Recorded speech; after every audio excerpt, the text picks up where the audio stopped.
Encontro Técnico de Integrantes do Sistema de Gestão de Documentos, SIGA, da Administração Pública Federal. A gestão de documentos no cenário de transformação digital do Estado. Dando continuidade, convidamos para compor esta mesa da tarde a Coordenadora-Geral de Gestão de Documentos da Diretoria de Gestão de Documentos e Arquivos do Arquivo Nacional, Luísa Toledo Regadas Guzmão. O Coordenador de Monitoramento e Apoio à Gestão Executiva do SIGA, o Fernando Matias da Costa. A Coordenadora de Normatização e Orientação Técnica da Diretoria de Gestão de Documentos e Arquivos do Arquivo Nacional, Adriana Reguete Martins Braga. E o Coordenador-Geral de Desenvolvimento e Análise de Instrumentos de Gestão de Documentos e Arquivos da Diretoria de Gestão de Documentos e Arquivos do Arquivo Nacional, Djalma Mandu de Brito.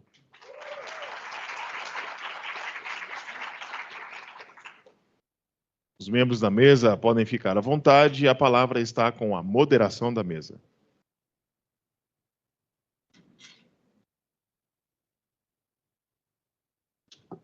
Boa tarde a todos e todas. É uma grande satisfação poder mediar essa mesa aqui com meus colegas de trabalho. O objetivo aqui dessa mesa é mostrar para vocês um pouquinho do nosso trabalho do lado de cá, né? Do monitoramento, do diagnóstico, e como que a gente faz a consolidação desses dados que depois vão subsidiar ações de planejamento estratégico e outras demandas, capacitação, por exemplo. Então, é bem interessante ver o esforço aqui da equipe em acompanhar o trabalho, né, que é feito pelos órgãos e entidades do Executivo Federal, para que a gente consiga traçar estratégias de fortalecimento da gestão de documentos.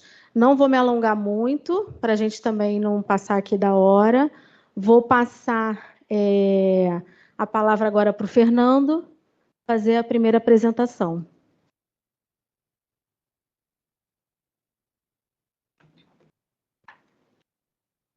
Boa tarde a todos e todas. É muito legal aqui poder encontrar vocês aqui, na era agora das reuniões, videoconferências e eventos virtuais. É sempre bom quando a gente tem a oportunidade de encontrar face a face, né, as pessoas, e a gente sair daquela só do link, saber com quem a gente está falando. Geralmente a gente responde um e-mail, responde um formulário, a gente vê os nomes das pessoas e às vezes não conhece ela pessoalmente. Então, satisfação aí estar presente aqui com vocês. Desculpa se eu não falei com alguém também, mas eu vejo as pessoas e reconheço, mas eu fico com vergonha, eu sou tímido, fico com vergonha de me aproximar.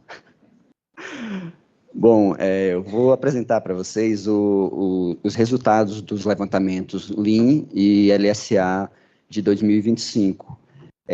O Lean é o levantamento do Índice de Maturidade. Ele é uma ferramenta de coleta de dados do modelo de maturidade desenvolvido pelo Arquivo Nacional. Ele traz dados qualitativos para avaliação das práticas de gestão de documentos, enquanto que o LSA, o levantamento da situação dos arquivos, ele se destaca por dados quantitativos a respeito de valores, custos, volumes e outros dados referentes aos arquivos.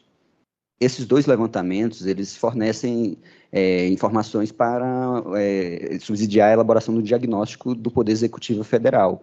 E, por isso, eles são as nossas ferramentas para nortear as nossas ações.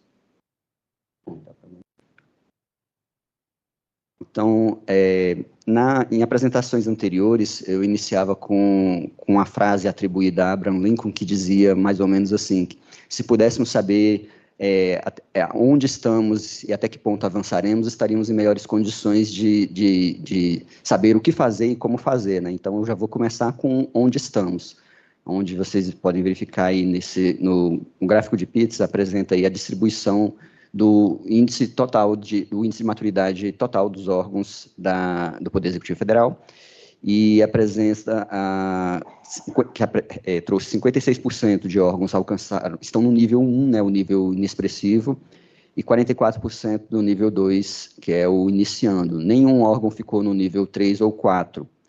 No gráfico de linhas, a linha de cima e a linha vermelha representa o nível 1, né, o nível inexpressivo, a linha laranja ela é o nível 2, e a linha amarela o nível 3, e a verde o último nível, o nível 4. E a gente percebe que no gráfico ficou até bem invertido. O nível mais baixo é o que ficou no nível mais alto aí do gráfico, e o contrário também, o nível mais alto está lá embaixo. Isso porque esse gráfico apresenta a quantidade de órgãos que ficaram nesses níveis de acordo com os componentes. Então, e aí essa análise por componentes também permite a gente identificar as áreas de gestão de documentos que estão mais problemática, pode dizer assim. Então, vocês percebem, por exemplo, aí que no componente estratégia, o volume de órgãos que ficou no nível inexpressivo é bem expressivo, né? Então, ficou aí com 117 órgãos aí no nível inexpressivo. Por outro lado, também, quando a gente analisa só o componente destinação, por exemplo, aí nesse componente, 2 órgãos ainda ficaram no nível avançado para esse componente. Então, por que isso é importante? O que é esse índice de maturidade? Como que a gente mede? E qual a rota para a gente melhorar esses resultados? Então, essa é a agenda que a gente vai tratar nessa apresentação. Então, por que melhorar a maturidade, né? Melhorar a maturidade é melhorar a própria gestão de documentos. Então, além de ser um dever do Estado, hoje a gente pode considerar que é uma necessidade estratégica de todo órgão, de toda entidade da administração pública federal. E garantir a produção e manutenção de documentos autênticos e confiáveis é fundamental para a boa governança e permite, né, a tomada de decisões fundamentadas, além de reduzir o tempo de busca, o retrabalho, e principalmente viabiliza a eficiência e a responsabilização. E aí, nesse ponto, eu faço até um destaque aí para a palavra eficiência, porque nós, arquivistas, a gente sempre enfatiza a importância da gestão de documentos, principalmente pela preservação da memória, pelo acesso, mas a gente tem que destacar também essa palavra eficiência, que também é função da gestão de documentos. E nas apresentações de ontem eu achei interessante algumas colocações, e um dos pontos era sobre a necessidade de se eliminar o documento, porque se de repente você tem condições de guardar tudo, e não precisaria eliminar, e apesar de que essa questão do documento digital, você pode guardar tudo para sempre, isso é um mito, né? Os próprios palestrantes já falaram ontem aqui, essa questão de que a capacidade de armazenamento, isso interfere também até na questão do desempenho.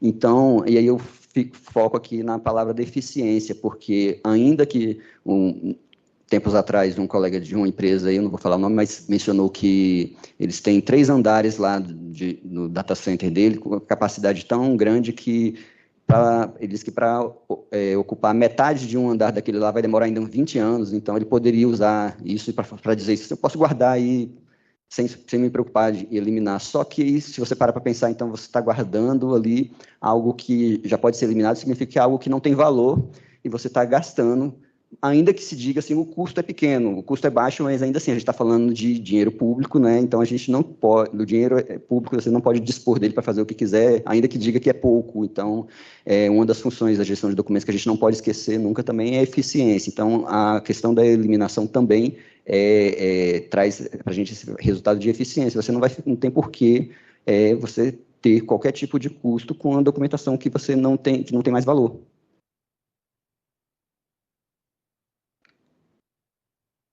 Então, o que é o índice de maturidade? Eu já fiz outras apresentações mais detalhadas, aqui eu tentei sintetizar em um único slide, até por causa do tempo, mas tem uma apresentação que está disponível ainda no YouTube do Arquivo Nacional, mas melhor do que isso, eu recomendo fortemente que vocês acessem a página lá do Arquivo Nacional, tem uma uma aba lá do SIGA, e tem, vocês conseguem acessar lá um documento referencial do índice de maturidade. É um documento que tem toda a metodologia, ele apresenta também a métrica, essa escala, os parâmetros de avaliação, os componentes, né, quais são as práticas de gestão de documentos que a gente está avaliando, e nos componentes apresenta lá qual é o produto final esperado, e principalmente tem a referência lá das normas de onde foram retirados. Então tem lá as referências, o EARC, mas apresenta lá a página do EARC, a norma ISO, o item lá da norma ISO. Então é muito importante que vocês se apropriem desse documento, conheçam esse documento, antes de avançar até para o formulário. Não deixem para responder o formulário sem entender, sem conhecer bem o que é o modelo de maturidade. Então, o índice de maturidade, ele é um modelo composto por práticas baseadas em normas nacionais e internacionais, e elas estão organizadas aí em 4 componentes: estratégia, produção e utilização. E esses componentes, essas práticas, elas são avaliadas em 4 níveis de maturidade. O nível 1, inexpressivo, o nível 2, iniciando, o nível 3, intermediário, e o nível 4, aprimorado. E para fazer essa avaliação, a gente utiliza a ótica de processos de trabalho, né, de avaliação dos processos de trabalho. Ou seja, a gente verifica se cada prática está sendo planejada, executada, monitorada e melhorada, assegurando que a aplicação do ciclo PDCA seja implementada em todas as fases da gestão de documentos. Então, é uma combinação aí do ciclo de gestão de documentos com o ciclo de melhoria contínua. Então, quando você considera qualquer uma das práticas, por exemplo, a classificação na produção ou a implementação de uma política de gestão de documentos, para se alcançar o 100% dessa prática, a gente está considerando que não basta apenas você ter lá uma política publicada, você tem que monitorar, você tem que acompanhar, fazer a avaliação dessa política para poder manter esse ciclo de melhoria contínua. E aí, nesse ponto, eu destaco aí, faço um parênteses aí para o monitoramento, que esse monitoramento é extremamente importante, e a gente comentou na reunião de manhã, e eu friso aqui à tarde também, que sempre que o Arquivo Nacional disponibiliza formulários para fazer levantamentos de informações, o LSA, o LIN, muitos órgãos têm dificuldade de coletar essas informações, e sempre pedem para prorrogar o prazo, e tem órgãos até que mencionam que precisariam de 6 meses para levantar todas as informações que a gente pede. E aí eu toco muito nesse ponto aí do monitoramento, porque sempre que eu tenho oportunidade eu digo que quando a gente disponibiliza o formulário, não é esperando que vocês vão iniciar o levantamento, e sim esperando que vocês forneçam as informações que vocês têm. Então, só consegue ter as informações os órgãos que fazem o monitoramento. Então, geralmente, os prazos que a gente deu foi de 30 dias, então, se você realiza o monitoramento, quando preencher esse formulário aí é tranquilo, então, é sempre bom fazer esse destaque aí. Então, considerando assim, que para cada prática, para você ter o 100% de realização dessa prática, aí, você tem que rodar esse ciclo completo, aí, o ciclo PDCA, isso fornece para a gente um valor que é o que a gente chama de percentual de aderência. Então, esse percentual de aderência que vocês observam aí na tabela aí dos níveis de maturidade, para você estabelecer quando um órgão está no nível 1, nível 2 e assim por diante, existe um percentual, uma faixa do nível 1, por exemplo, de 0 a 14,99, o nível 2 de 15 a 39,99, e assim por diante, como está aí na tabela. E esse percentual de aderência, ele é identificado a partir disso, do grau de completeza aí das práticas de gestão de documentos em relação a esse ciclo do processo. E aí, esse valor, esse percentual de aderência total, é o que vai ser o índice de maturidade do órgão. E é claro, e a gente consegue também fazer essa avaliação por cada prática e pelo componente, que também traz para a gente, que é um dado que vai apresentar também, que mostra como estaria o grau de adesão em relação àquele componente específico.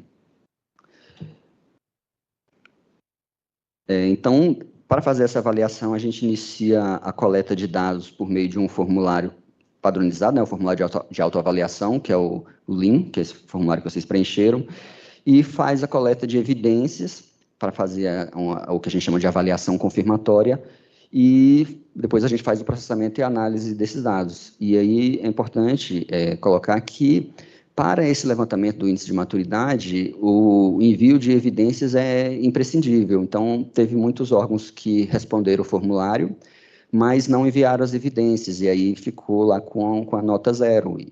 E a gente sabe que tem órgãos, algumas pessoas até entraram em contato comigo depois, pedindo para prorrogar o prazo e tal.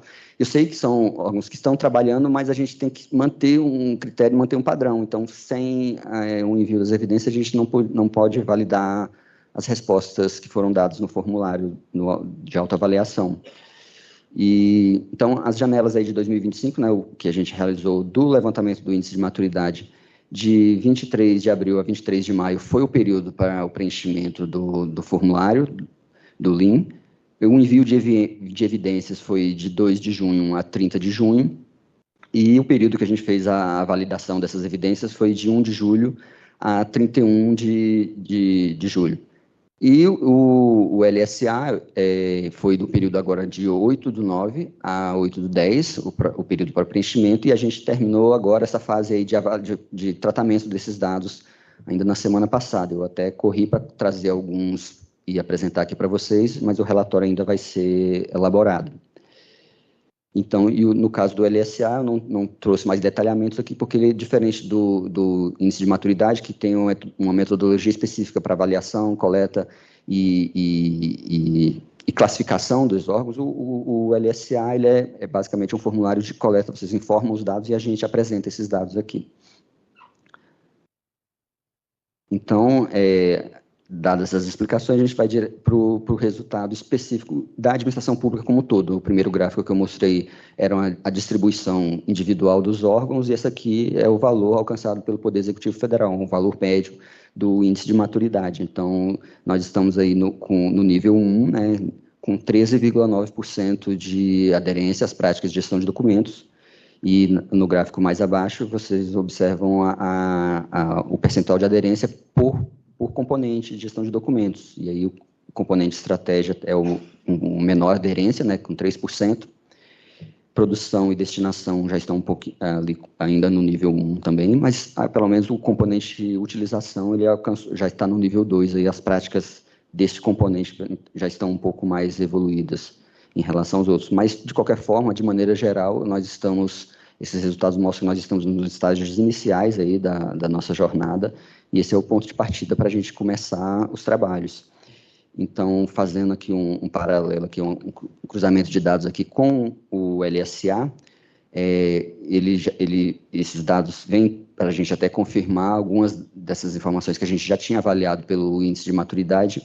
Então, você perceba que, na pergunta sobre o programa de gestão de documentos, a implantação de um programa de gestão de documentos, 23% dos órgãos informaram que possuem esse programa de gestão de documentos, 30% não possuem um programa de gestão de documentos, e 47% informaram assim, que eles realizam orientações e até possuem normas para determinada atividade, mas não para o todo. Então, a gente percebe que falta uma integração aí em relação às práticas de gestão de documentos, que é o que são os elementos que estão lá, as práticas que estão no componente estratégia, que envolve as políticas de gestão de documentos, a política de preservação digital, esse elemento que amarra a gestão de documentos nas instituições.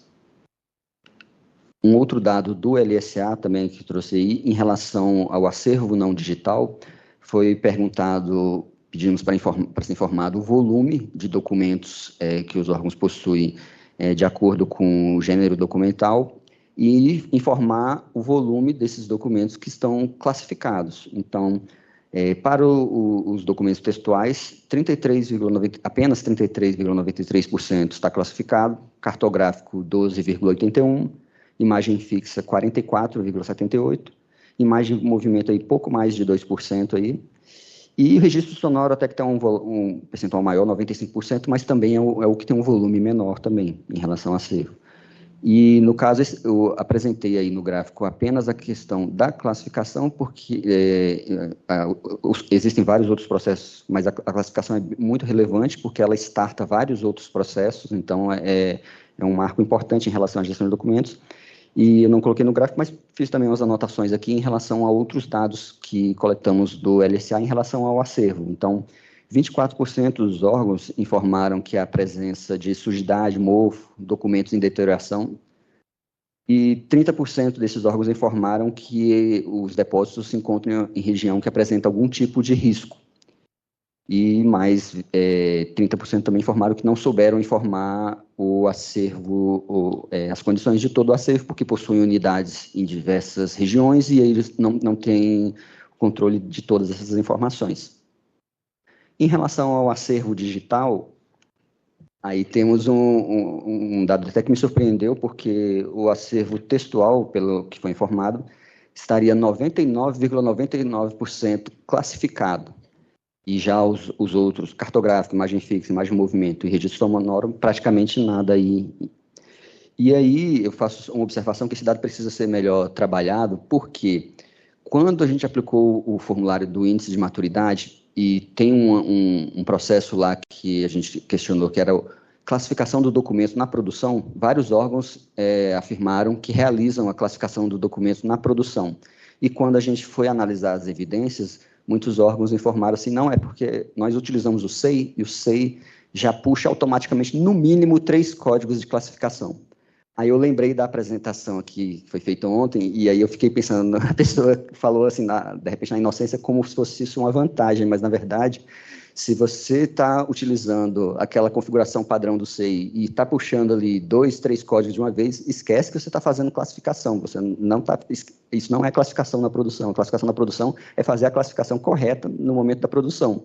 Então, foi informado ontem que essa questão do SEI é uma questão que já vem do sistema, já vem lá do TRF4, nem o módulo de gestão vai resolver isso, porque o módulo de gestão é para atuar ali posteriormente, mas eu não tenho aqui informação de órgão específico, mas eu acredito que entre vocês, porque há muito tempo atrás, eu conversando com vários órgãos, e tinha órgãos que já conseguiam fazer uma parametrização para colocar lá o tipo de processo alinhado lá com a tabela de classificação, e quando você produz um documento, um determinado tipo de processo lá, já sai a classificação 1 para 1 certinho. Então, tem órgão que já consegue fazer isso, mas isso envolve sentar ali e trabalhar na parametrização. Então, assim, eu sou um entusiasta da tecnologia, da inovação, de tudo que é novidade tecnológica, mas eu sempre digo que assim, a gente tem que usar as ferramentas a nosso favor e usar sem medo, mas a gente não pode entregar o trabalho para uma ferramenta e simplesmente chegou ali, já classifica automático, estou feliz aqui, opa, não tenho mais nada o que fazer. Não, então, para que isso funcione e a classificação funcione corretamente na produção,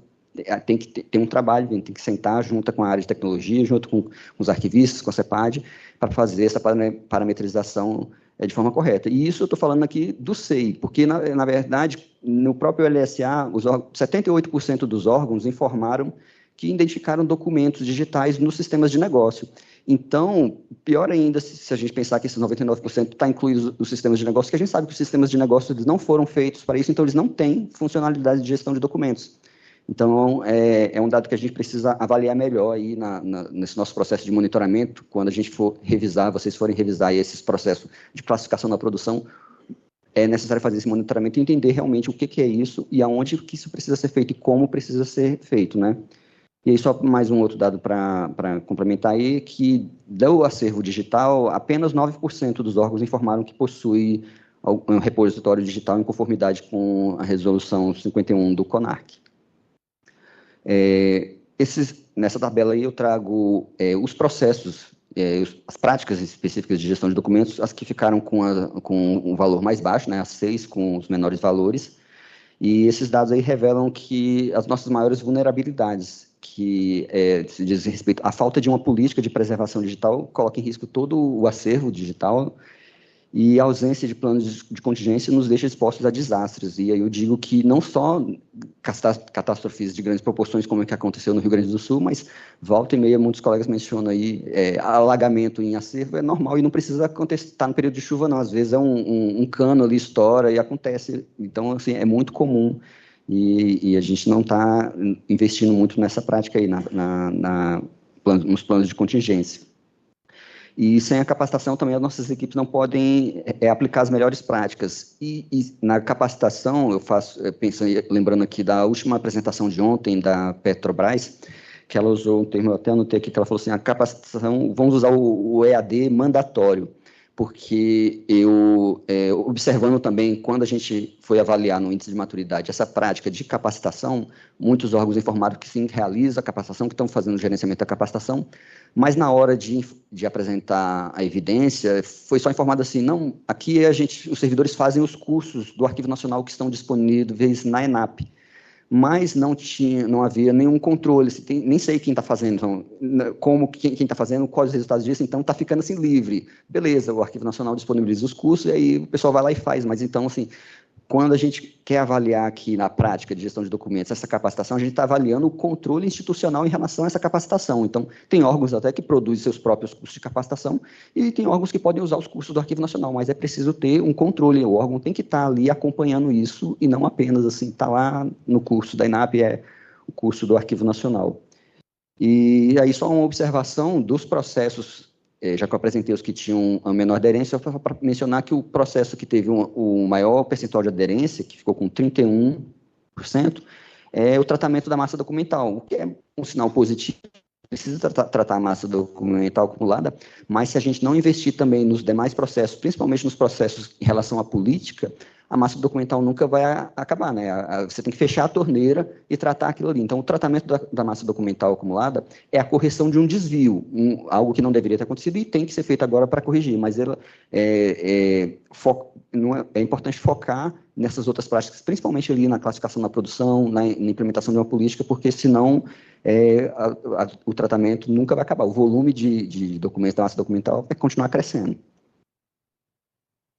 Por fim, né, apresentando aqui uma proposta aí de rota para aumentar a maturidade, o primeiro passo aí é até bem óbvio, né, implementar e aprimorar os processos de gestão de documentos, focando aí principalmente no componente estratégia, que é o que ficou com menor adesão, e esse componente envolve muito o engajamento da alta gestão, né, porque a gente está falando ali de publicar uma portaria da política de gestão de documentos ou instrumentos normativos de alto nível ali, a própria instituição da CEPAD, então são elementos aí muito importantes e a alta gestão precisa estar envolvido, e eu coloco também aqui assim, os órgãos setoriais aí, um importante deles também, nesse papel de chamar também os seccionais essa responsabilidade em relação à implementação dessas práticas nos seccionais.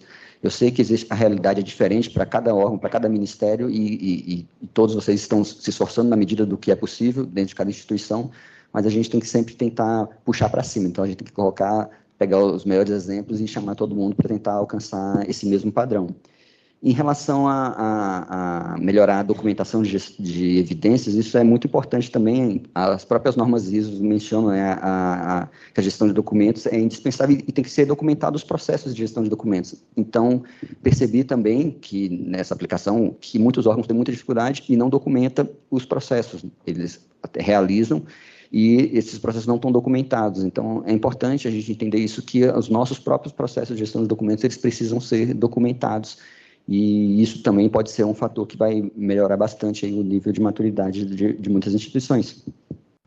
E, por fim, fortalecer a articulação com setoriais aí, para a gente ampliar na resposta dos formulários. Então, a gente ainda teve um número muito baixo de respostas, e para que fique bem melhor representativos esses resultados do Poder Executivo Federal, a gente precisa de maior adesão. Então, a gente conta mais uma vez aí, principalmente com os órgãos setoriais, a gente vai sempre chamar mais atenção do setorial, porque o SIG é um sistema, e a gente tem o Arquivo Nacional, o órgão central, mas ele está compartilhando esse papel de coordenação com esses órgãos também. Para isso existe a subcomissão, o nome é Subcomissão de Coordenação. Então, existe uma comissão de coordenação e elas são subcomissões de coordenação. Então, são instâncias aí de coordenação e a gente precisa muito do apoio de vocês, dos órgãos setoriais, para poder alcançar também todos os órgãos que estão na ponta, porque o universo é bem grande, a gente tem feito o possível para disseminar, para alcançar todos os órgãos, para atualizar as nossas relações de contato, mas ainda assim a ajuda de vocês é fundamental. E, por fim, até para finalizar, agora esse aqui é o último, é importante falar que, quando a gente fala de melhorias, a gente não está só olhando para os órgãos, a gente olha para a gente também. Então, a gente está buscando melhorar nossos próprios processos de trabalho também, e isso para facilitar e melhorar a orientação que chega até vocês. Então, Uma das melhorias que a gente eu já posso anunciar aqui é um guia de evidências para o índice de maturidade, porque, percebendo mesmo essa dificuldade dos órgãos de apresentar evidências, teve órgãos que teve dificuldade porque não tinha evidência, e teve órgãos até que apresentou evidência, mas apresentou evidência errada. Então, por exemplo, teve órgãos que apresentou, para o processo de eliminação de documentos, apresentou como evidência um edital de ciência de eliminação. O edital de ciência de eliminação, ele não evidencia a eliminação, ele poderia ser até apresentado assim, se você respondeu lá em elaboração, você apresentou o edital ali porque você está ali se preparando, mas o edital, a gente sabe muito bem que durante o processo que o edital está disponível, ele pode ser cancelado, ou mesmo que não seja, muitos órgãos concluíram o processo, está tudo certinho, mas por uma questão até de logística, não efetivaram a eliminação. Então, de repente, talvez isso não tenha ficado claro que essa evidência estava correta, assim como evidências como, por exemplo, dos processos de gerenciamento de riscos. Tem uma prática relacionada a gerenciamento de riscos dos processos de gestão de documentos, e muitos órgãos apresentaram como evidência um plano de gestão de risco institucional que está abordando lá o apetite de risco da instituição, está usando a metodologia da política de gestão de risco da instituição, mas não tem nada de gestão de documentos ali. Então, essa evidência ela não atende àquilo que está sendo apresentado ali. E até aproveito para mencionar que já chegaram alguns SOTs e alguns e-mails de muitos órgãos questionando sobre isso. Eu vi lá que minha nota ficou baixa, mas não recebi um feedback em relação às evidências, e aí a gente pede até desculpa em relação a isso, porque os processos são bem corridos, vocês viram aí, termina uma etapa, entra outra etapa, a equipe é pequena, e a gente também teve muita intercorrência em relação à própria apresentação de evidências, e é por isso que eu já estou colocando aí que a outra melhoria é a revisão do processo de coleta de evidências. Quando a gente estava ainda na fase de desenvolvimento do modelo de maturidade, a gente tinha solicitado como teste para alguns órgãos enviarem, e eles enviaram por e-mail, isso gerou muito problema. Algumas evidências, o e-mail não comportava o tamanho dos arquivos, então a gente mudou, em vez de pedir para os órgãos enviarem a evidência, a gente mandou um formulário para que eles colocassem um link. Então, se os documentos, hoje em dia, muitos órgãos estão com documentos digitais, então se eles estão digitalizados em alguma nuvem, em algum drive, eles poderiam disponibilizar, mas isso também tivemos muito problema em relação a isso, muitos órgãos não conseguiram.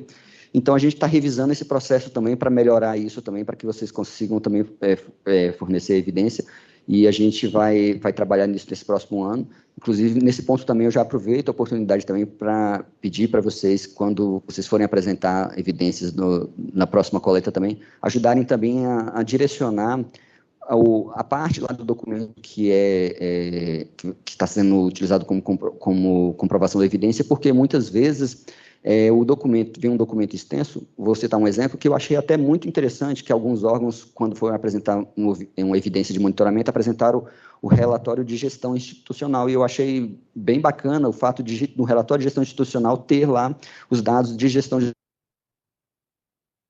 com mais de 100 páginas. Ainda bem que estava no índice, de alguns estavam no índice, e outros a gente vai lá, Ctrl F, para tentar achar onde é que é. Então, quando vocês mandarem a evidência também, aí de repente a evidência é só um parágrafo, sei lá, é só um capítulo, é só uma página, então, por favor, ajudem aí, coloquem até a página, porque a gente também não vai conseguir ler todos os documentos na íntegra. A gente até tem um projeto aí de trabalhar com a IA para ler os documentos da gente, ajudar a gente a fazer essa análise de evidência, mas ainda está um pouco longe ainda disso. Então, por enquanto, é manual mesmo. A gente está bolando umas estratégias para aumentar a equipe em relação durante esse período de análise, mas estamos indo aos poucos, e a gente conta também com o apoio de vocês. E o painel BI, daqui a pouco também a gente vai mostrar os painéis, então é uma outra melhoria que a gente tem apresentando para vocês, que a gente poder disponibilizar já, finalizadas essas etapas, os dados para vocês, porque muitas vezes os órgãos até esperavam terminar, a gente passava o período de coleta e ficavam mandando até SIX para poder acessar as informações. Agora a gente já vai colocar ali no painel, então é uma forma também de dar transparência e para que todos vocês tenham acesso a essas informações. E é isso.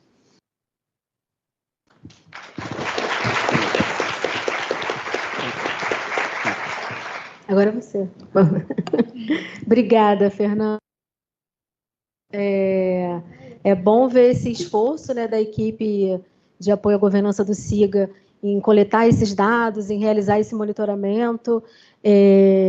A gente chama aqui a atenção ao que a gente falou hoje mais cedo na reunião de coordenação do SIGA, né, que a gente precisa do engajamento, né, principalmente dos setoriais, nessas atividades aqui, em outras também, mas nessa atividade de monitoramento, até para que a gente possa ir aprimorando esses processos e trazendo mais ferramentas, né? A equipe está sempre trabalhando nessas melhorias internas para que a gente consiga trazer aí também mais eficiência e transparência também para essas atividades do sistema. Uma outra coisa que eu queria levantar aqui também é fazer um pouquinho de propaganda de um documento que a gente publicou esse ano, que foi o Guia de Procedimentos para a Gestão de Documentos do Poder Executivo Federal. Eu fui tentar recuperar aqui, mas a minha internet não funcionou, que era para eu ler o nome certinho. Foi um documento que a gente produziu a muitas mãos e ficou muito legal, e ele dá esse embasamento que o Fernando mostrou ali, de ações onde os órgãos precisam atuar. Então, são diretrizes gerais para vocês conseguirem implementar e escrever, né, os programas de gestão de documentos, política de preservação digital, dentre outros. Eu acho que é bem bacana e serve de apoio para que vocês agora possam realizar o de vocês. Então, combinar esses instrumentos, os resultados do relatório com as publicações que a gente tem, eu acho que vai traçando ali um norte estratégico também de atuação de vocês e até mesmo para a gente, né, conseguir chamar servidor, fazer planejamento. Então, tem bastante material e peçam orientação técnica também, né? Utilizem esses resultados para solicitar as orientações técnicas, como o Fernando falou, para se preparar, né, para os próximos levantamentos que virão. Como as palestras agora elas são quase que em continuidade uma da outra, vou passar para o Fernando continuar. Agora a gente vai apresentar os painéis Power BI e vou voltar a palavra para o Fernando, então, continuar a apresentação.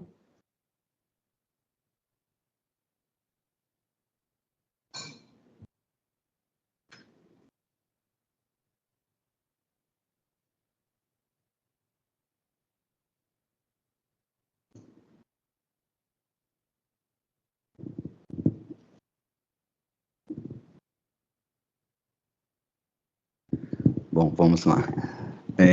Em relação a essa apresentação dos painéis, a gente tinha até planejado abrir diretamente na tela os painéis na página. Acho que vai até mostrar depois, né, Djalma?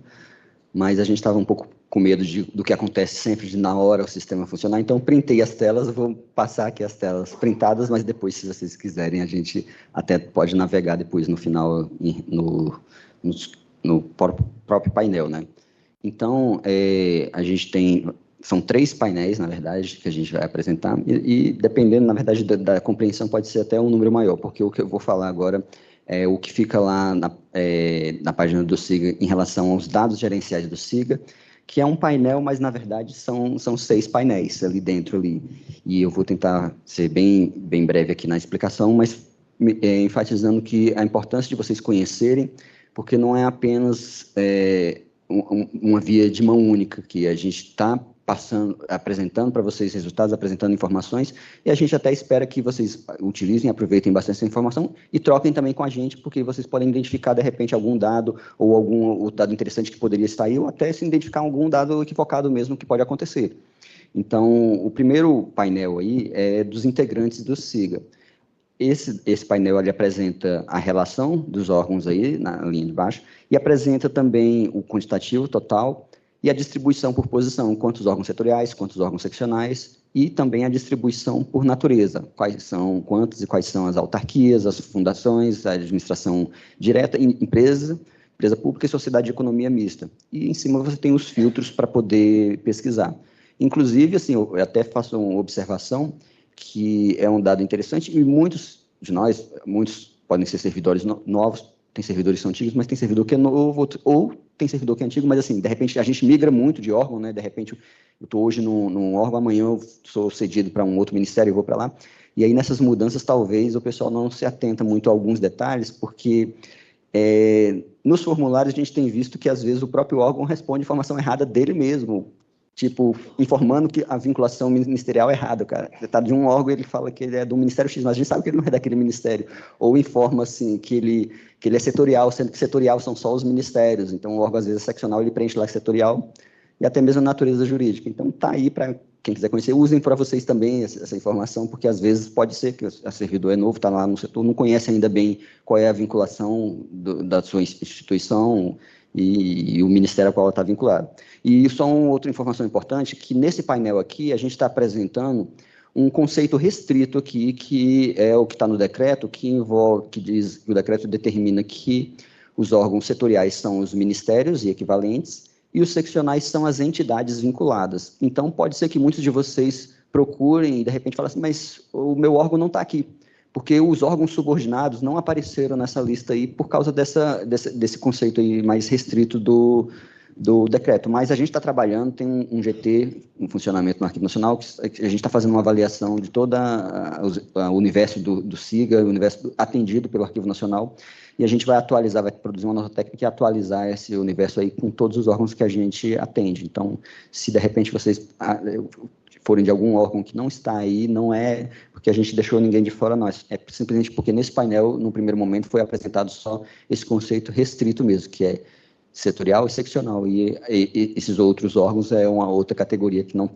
a gente vai, mas não deixa de ser integrante do SIGA.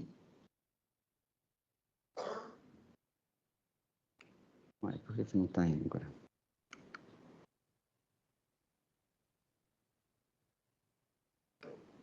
Voltou. Tá, o outro painel que a gente tem aí é em relação às subcomissões de coordenação do SIGA. Então, a gente tem lá uma determinação do decreto, todo órgão setorial tem que instituir sua subcomissão de coordenação do SIGA, e a gente coloca aí nesse painel para que todos tenham acesso. Hoje nós temos 19 subcomissões instituídas, então ainda praticamente metade ainda, e aí você tem embaixo a relação dos órgãos que tem a subcomissão, e tem aí o link para clicar, para conhecer a portaria, ver quem são os membros. E alguns órgãos até publicam uma só portaria com a instituição e nomeação, alguns separam uma portaria para a instituição e outra para nomeação. E aí a gente chamou essa coluna aí de portaria de atualização, porque tem muitos órgãos que eles vão atualizando só os membros, e aí a gente vai colocando aí. O outro painel é o de membros do SIGA. Esse painel é muito importante que vocês conheçam também e nos ajudem a atualizar, porque esse dá trabalho. Eu comentei na reunião de manhã, e o que acontece? Ele tem relação com o anterior, porque o anterior a gente está falando das subcomissões instituídas, e aqui é para ser os membros são as pessoas que estão lá nessas subcomissões, mas como a gente não tem muitas subcomissões instituídas, e a gente não quer perder esse contato, então, mesmo quando a subcomissão não está instituída, a gente registra aqui a pessoa que é indicada para a gente, olha, no ministério tal é essa pessoa, a agência tal é essa daqui, e assim por diante, na universidade. Então, a gente vem colocando aqui, e é por isso que vocês vão observar nessa coluna função do SIGA, para as pessoas que têm a subcomissão instituída, vai estar lá presidente, titular, suplente, ou vai estar lá o membro titular ou o membro suplente. Quando vocês verem o nome representante, é por isso, porque já é até para identificar que ainda não é um membro oficial, mas ele está lá representando o órgão, e a gente colocou como representante. Porque, teoricamente, aqui só deveria ter 3 representantes aqui, né, que é pela portaria da Comissão de Coordenação do SIGA, a diretora de gestão de documentos, ela é um representante, então ela estaria certo estar como representante, e os representantes do sistema SISG e CISP, eles também são representantes. Tirando eles, o resto nenhum deveria ser representante, todos deveriam ser membros, mas a gente vai colocar aí como membro quando a portaria for instituída. Mas a gente pede também que nos ajudem a manter esses dados atualizados, porque muitas vezes, talvez até por esse fato de não estar formalizado na portaria, então hoje é uma pessoa, amanhã já não é mais aquela pessoa, e a gente precisa receber essa informação. Então, no caso, se a gente pede gentileza para as 2 pessoas, para aquela pessoa que saiu, se hoje eu sair, amanhã já não sou eu, mas de repente ter a gentileza de avisar a gente, ou para o novo que entrou, porque às vezes o cara saiu e falou, não quero mais nem saber, não é mais comigo, mas então para uma pessoa que entrou no lugar, então passe a informar para a gente isso, inclusive informar o e-mail. Vocês vão observar que de repente vai ter algumas pessoas aí que estão sem e-mail, então foi informado para a gente o nome, mas não foi informado o e-mail. E o e-mail é o e-mail institucional da pessoa, não o e-mail do setor ou o e-mail da CEPAD. Então, tem uma pessoa que estava insistindo, está brava com a gente, porque ela disse que já informou várias vezes o e-mail da CEPAD e a gente não atualiza, mas o e-mail aqui é o dos membros, é um colegiado, então a gente precisa saber quem é a pessoa, quem é o responsável, quem é que vai se responsabilizar por aquela informação quando a gente solicita a informação. Então, independente da pessoa, de ser a mesma pessoa que seja o presidente da CEPAD, que seja o presidente da Subsiga, a gente precisa do e-mail individual institucional da pessoa. Então, esse painel aí é muito importante que vocês avaliem, analisem esse painel, verifiquem se está certo essas pessoas, e toda vez que identificar está errado, vocês informem para a gente. E informem principalmente também o presidente da Subsiga, né? Porque, então, se a gente está desinformado, o presidente da Subsiga também está, porque, em tese, o presidente da Subsiga também deveria ter controle dessas informações. O próximo painel aí é o painel da GSIST. Esse painel aí a gente faz o monitoramento das GSIST distribuídas aí para os ministérios, com quantitativo de gratificações distribuídas e concedidas. Aqui, como é só um print, vocês não vão conseguir a interação, mas quando vocês acessarem pelo próprio site, passando o mouse aí em cima dos gráficos, aí vai informar nesse ministério a quantidade que foi distribuída e a quantidade que está concedida. E se tiver, no caso de GSIST sobrando, vai estar informando aí também. O próximo painel é o da CEPAD, né, da Comissão Permanente de Avaliação de Documentos. E esse painel, assim como o da Subsiga, ele informa aí o número de CEPADs instituídas. E aqui também chamando a atenção também, pedindo a ajuda de vocês, porque nós conseguimos monitorar todas as subcomissões que são instituídas, cuja portaria é publicada no Diário Oficial da União. Mas a gente sabe que nem todos os órgãos publicam a portaria lá, tem órgão que publica no boletim interno. Então, esse a gente só vai saber que ele tem Subsiga se eles informarem para a gente. Então, aqui você vai ter o quantitativo e para cada órgão aí que a gente tem a informação, tem um link aí para clicar para acessar a portaria, mas tem alguns órgãos que não tem. Inclusive, o número de órgãos que a gente tem oficialmente que tem o dado da portaria é até menor do que esse, mas até na gestão anterior, no ano passado, quando a gente fez a aplicação do formulário do LSA, o diretor anterior até mencionou, não, vamos atualizar esse dado com o dado do LSA, porque as pessoas prestaram essa informação, então foi atualizado com esse dado, mas para muitos órgãos a gente não tem a portaria, então a gente precisa que vocês também ajudem a gente em relação a isso. Caso a instituição de vocês já tenha a CEPAD e não esteja aí, informar para a gente, encaminha para a gente a portaria, ou até mesmo se ela já estiver aí, mas você vê que está sem o link da portaria, manda para a gente também, porque aí a gente quer deixar aí para ficar acessível para todo mundo. Esse próximo painel é o painel da eliminação de documentos, então aqui a gente está registrando aí, a série histórica começa em 2024, que foi quando foi criada a nossa unidade, e ele tem aí os dados para os documentos digitais e não digitais. Essa separação é simplesmente por causa da questão da quantificação, né, que no caso, o não digital é o acervo textual, medido aí em metros lineares, e o digital em gigabytes, desculpa.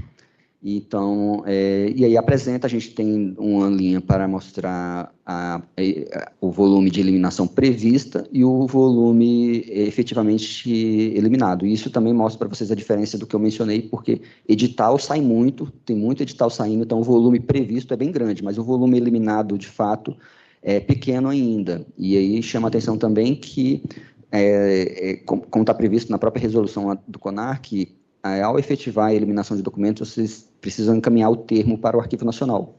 Alguns órgãos encaminham, outros não. De qualquer forma, agora a gente está fazendo monitoramento, então quando a gente observa que acabou aquele prazo previsto no edital, a gente vai atrás, entra em contato e pergunta, e aí, eliminou? Já tem o termo, encaminha para a gente. E aí, com isso, a gente vai mantendo isso atualizado. Por fim, o último painel aí é o painel do índice de maturidade. Esse painel é novo, né? A gente colocou ele no ar agora, quando terminou a coleta dos dados e o processamento, né, do índice de maturidade, e ele apresenta, e você pode fazer, tem os filtros em cima, onde você pode pesquisar cada órgão, pode fazer a pesquisa pela vinculação ministerial, a posição na estrutura do SIGA, a natureza jurídica, e aí eu já aproveito até para responder, porque teve um dos sortes, eu ainda vou responder também lá, mas já aproveito para falar aqui, porque pode ser a dúvida de um, pode ser a dúvida de muitos, e as pessoas não entenderam bem se esse resultado que aparece aí, quando aparece a vinculação ministerial ou da estrutura, se isso prejudica ou interfere no resultado individual. Então, foi questionado assim, não, mas então, se o do Ministério está um valor X, então esse é o limite onde eu posso alcançar, porque eu não posso ficar maior do que o próprio Ministério. Então, eu já printei aí uma parte exatamente para mostrar o contrário. Nesse caso aí, um exemplo, peguei uma agência, o índice dessa agência aí ficou em 25%, e o índice do Ministério, a vinculação ministerial, ficou 14%. E aí, observando que, quando eu falo aí Ministério, não é o índice do Ministério em si, sim, quando eu falo vinculação ministerial, é o valor médio do índice alcançado por aquele ministério onde aquela instituição está. Assim como a natureza jurídica também, como é uma agência, ela é uma autarquia, então as autarquias alcançaram ali 12,11%. E da mesma forma na estrutura do SIG, a autarquia é um seccional e esse valor também os seccionais alcançaram. Por que isso? Porque quando eu apresentei também a metodologia do IMGD, já desde o ano passado, a gente fala que também uma coisa interessante é você fazer um benchmark, fazer uma comparação ali com outras instituições e até buscar, de repente, uma determinada prática, pode ter uma instituição que já está num nível mais avançado, então é até interessante ver como alguém está aplicando na prática. É claro que vocês podem e devem sempre solicitar a orientação do Arquivo Nacional, mas às vezes vocês querem ver já alguém que está aplicando em uma determinada situação, e também considerando a complexidade da administração pública, né, nem sempre é fácil você comparar quando as instituições têm modelos de operação diferentes, né? Então, assim, uma autarquia funciona diferente de uma empresa pública, que funciona diferente de uma sociedade de economia mista e de uma fundação, e assim por diante, e o próprio Ministério. Então, também essa forma de visualização aí desses segmentos é até para, de repente, quando você fizer a pesquisa aí da sua instituição, você comparar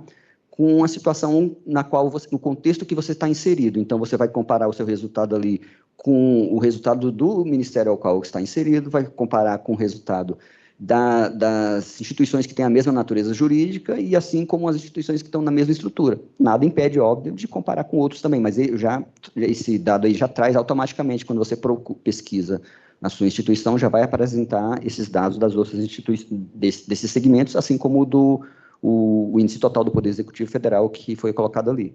No painel também, quando você passa o mouse em cima do gráfico, aparece também aquele outro gráfico de barras, que é o gráfico do índice por componentes também, que também dá uma variada bastante de instituição para instituição.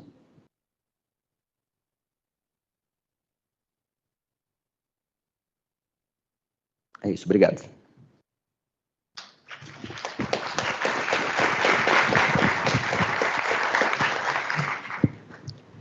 Boa tarde. Essa apresentação, então, ela é compartilhada, né, dos painéis. Essa primeira parte aí que foi apresentada pelo Fernando, né, com os dados do SIGA. E agora a gente inicia a apresentação sobre as orientações técnicas, né. A gente tem lá no site do Arquivo Nacional essa página apresentando o serviço de orientação técnica que é prestado pelo Arquivo Nacional.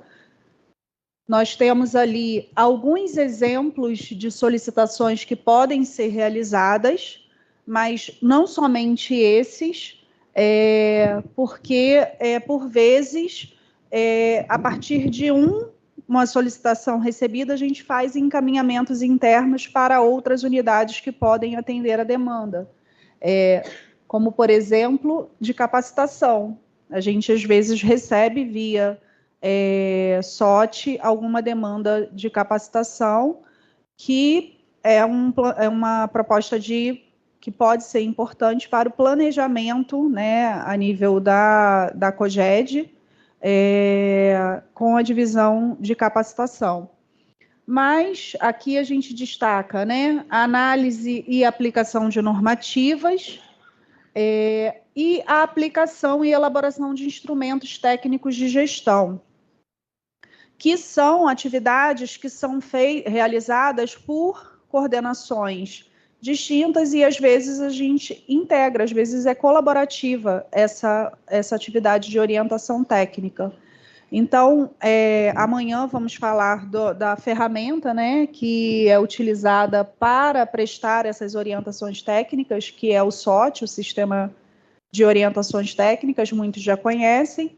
Ali no finalzinho até eu deixei a parte na página aqui, fala sobre como ter acesso a essa ferramenta, para vocês entenderem que os dados que a gente vai apresentar aqui no painel sobre orientações técnicas, eles são extraídos desse sistema.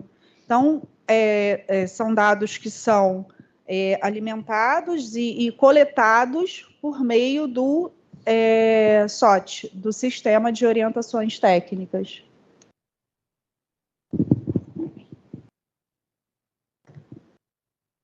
Bom, no que se refere às orientações técnicas, nós temos 2 painéis.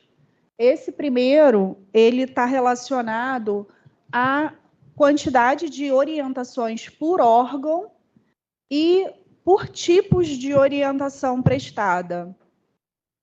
A gente consegue aplicar filtros, aqui é um print também, assim como o Fernando, essa parte a gente colocou um print, mas a interação ela é possível por meio da data de abertura, do órgão, do tipo de orientação, e à medida que você interage com esses filtros, esse painel ele vai também interagindo e te apresentando resultados a partir dessa seleção que você faz dos dados.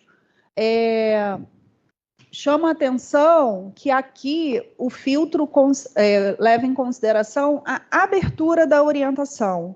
E aí, ali, pelos status das orientações, ele vai apresentar quantas orientações vão existir para aquele filtro selecionado dentro do status.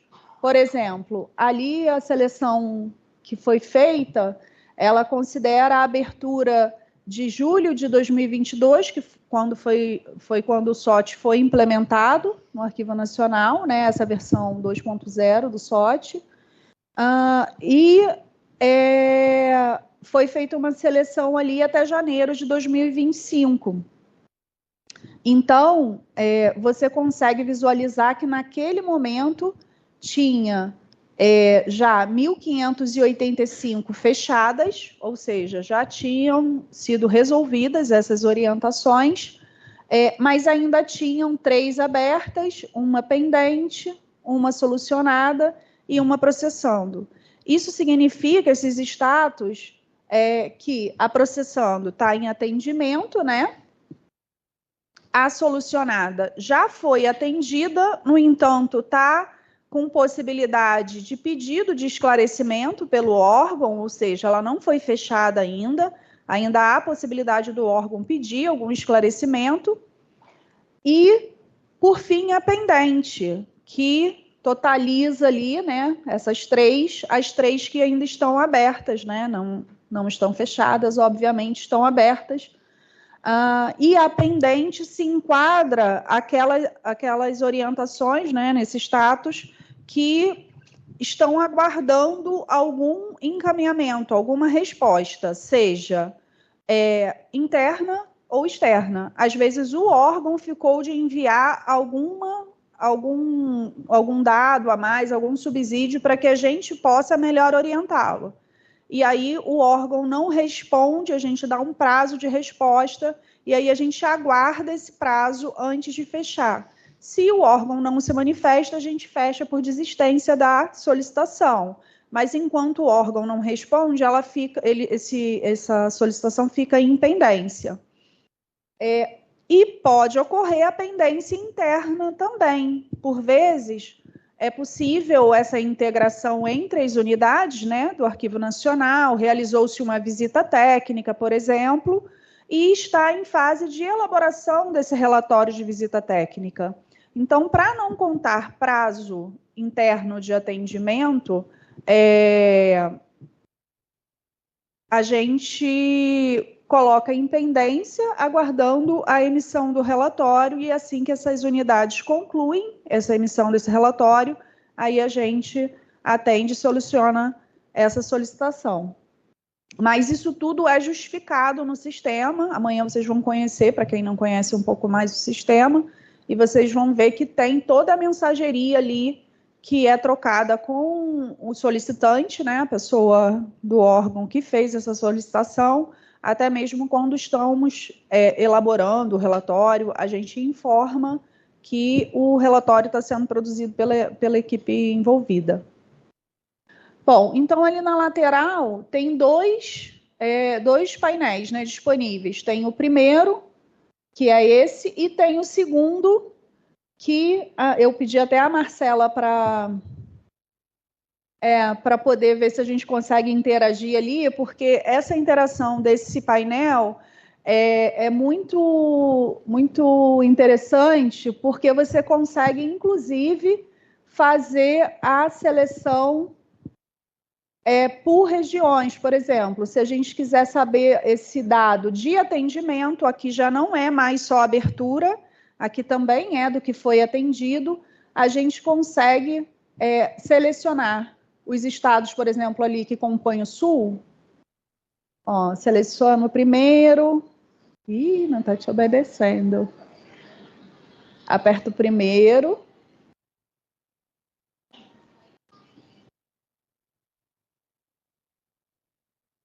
Aí o Ctrl, aperto o segundo. Isso, ó, por exemplo, ali a gente tem os dados. Coloca o cursor sobre aí.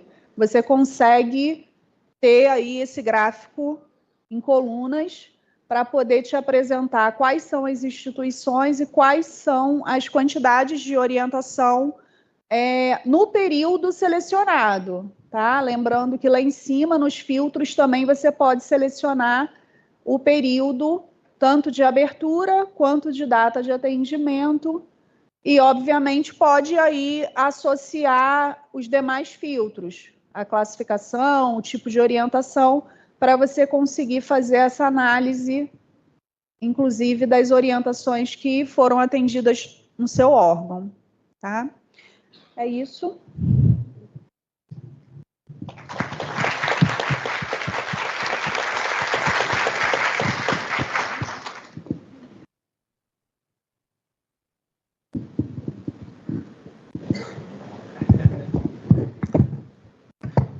Boa tarde a todos e todas.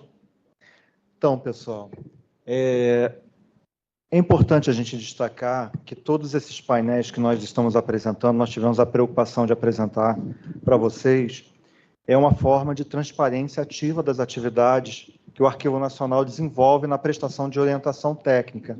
Como vocês podem ver, é muita coisa que nós fazemos, são muitas orientações, são orientações diversas, em diversos aspectos, diversas formas, diversos meios, e é um meio que nós buscamos de oferecer tanto às instituições quanto ao cidadão, né, que é o pagador de impostos, o retorno do dinheiro que ele paga, né? Então, é o trabalho do Arquivo Nacional que é desenvolvido. A gente sabe que todas essas ferramentas, elas podem e devem ser melhoradas, né? Tem um pouco menos de um ano que nós começamos com a iniciativa de publicar esses painéis, mas são painéis muito importantes, muito relevantes e podem e devem ser utilizados, inclusive por vocês, para mostrar aos gestores de vocês a importância das ações de gestão de documentos, porque ali,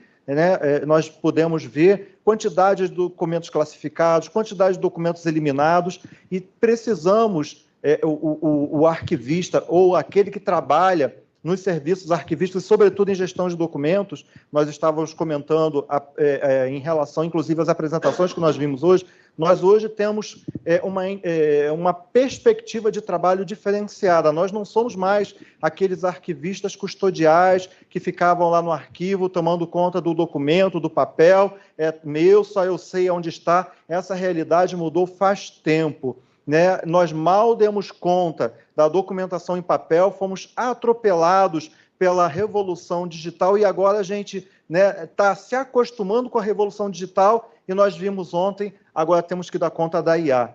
Tudo isso quem faz somos nós. Então, é importante que nós nos apropriemos destas ferramentas para que nós possamos dialogar com os gestores, porque o gestor ele vai olhar para você e vai falar assim, tá, por que eu vou fazer gestão de documentos?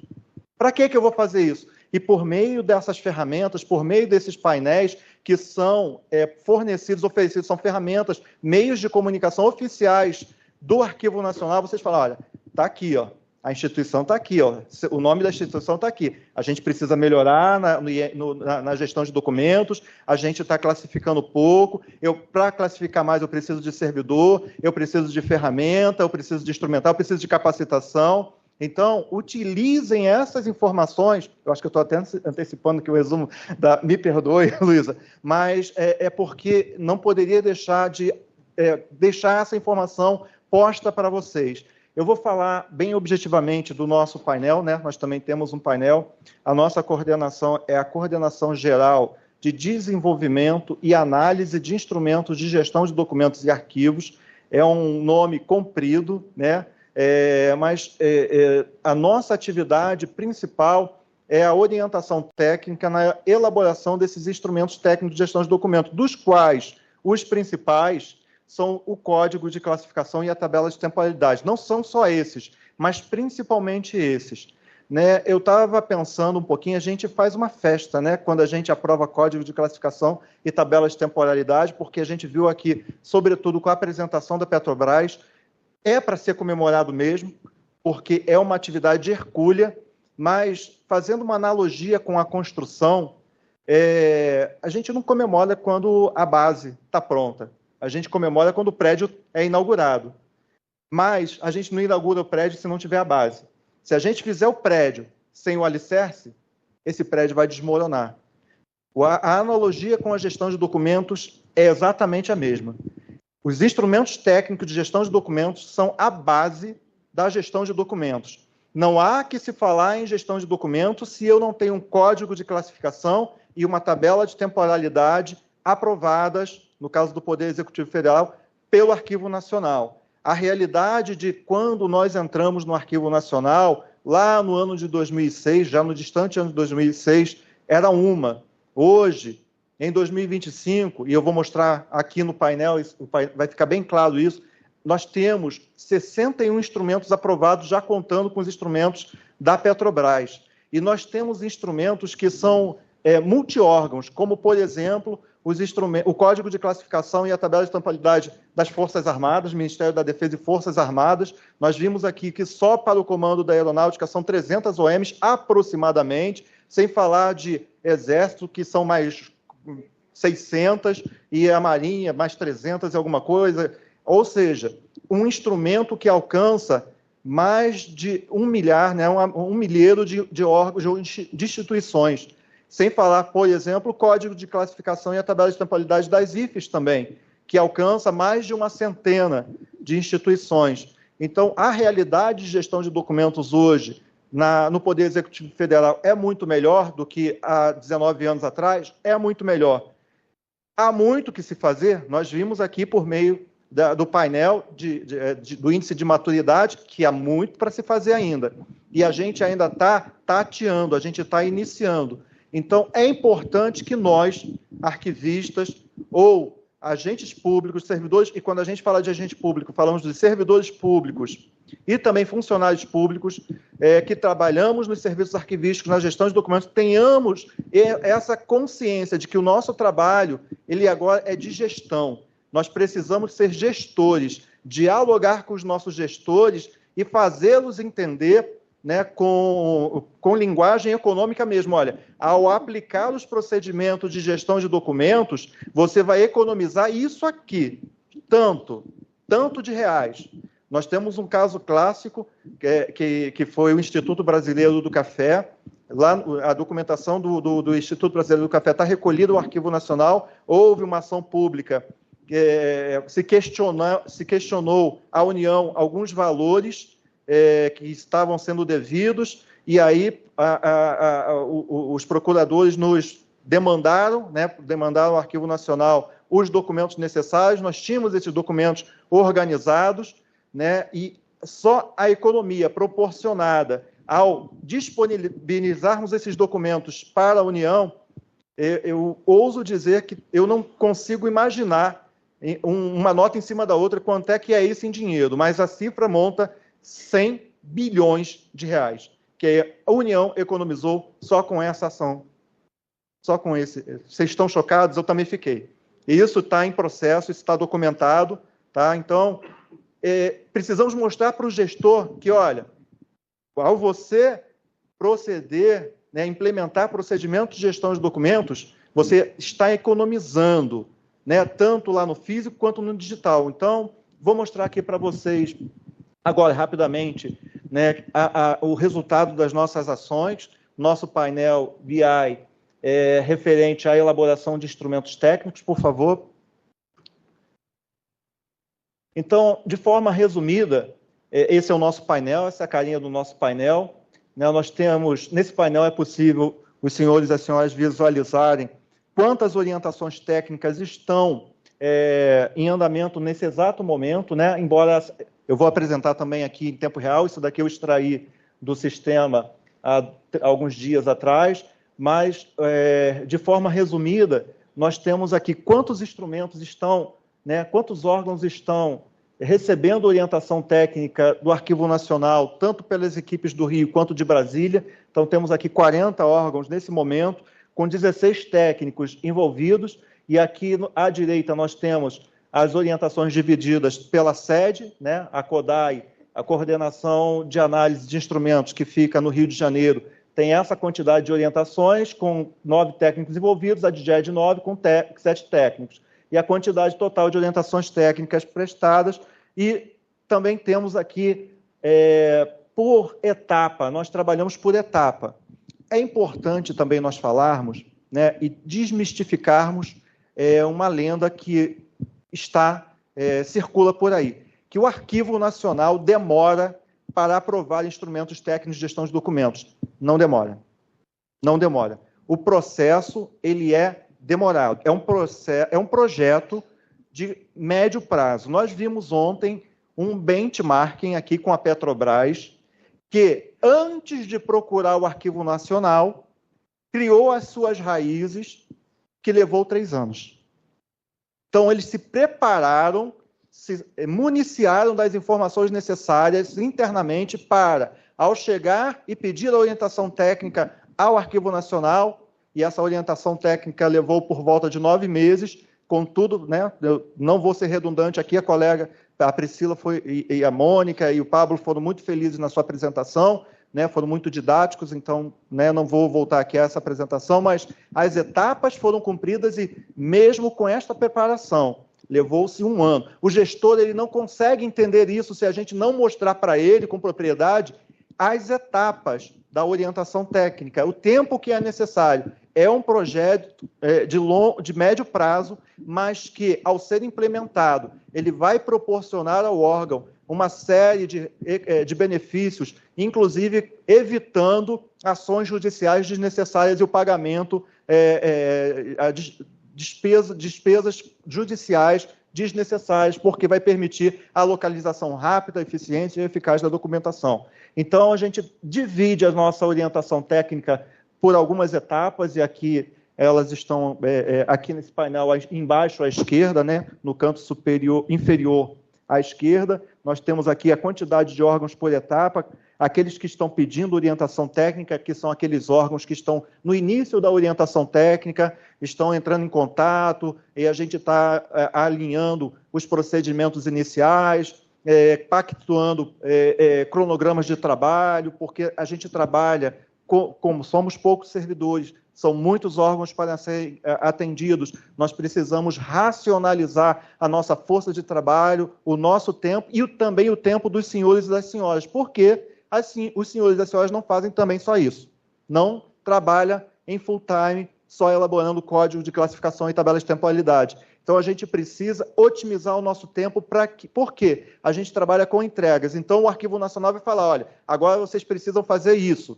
e a gente precisa receber esse insumo de volta. O que muitas vezes acontece é que o órgão, por motivos diversos, por dificuldade, o servidor não consegue e acaba se abandonando essa orientação técnica, e a orientação técnica ela não avança, e aí muitas vezes, quando fica o registro, falando, o Arquivo Nacional levou 8 anos para aprovar meu instrumento. Mas por quê? Porque não ficou claro em que etapa que parou e a responsabilidade de quem. Geralmente, né? E eu desconheço órgão que nós tenhamos abandonado a orientação técnica, falar assim, ó, a gente não vai orientar vocês mais. Isso não acontece.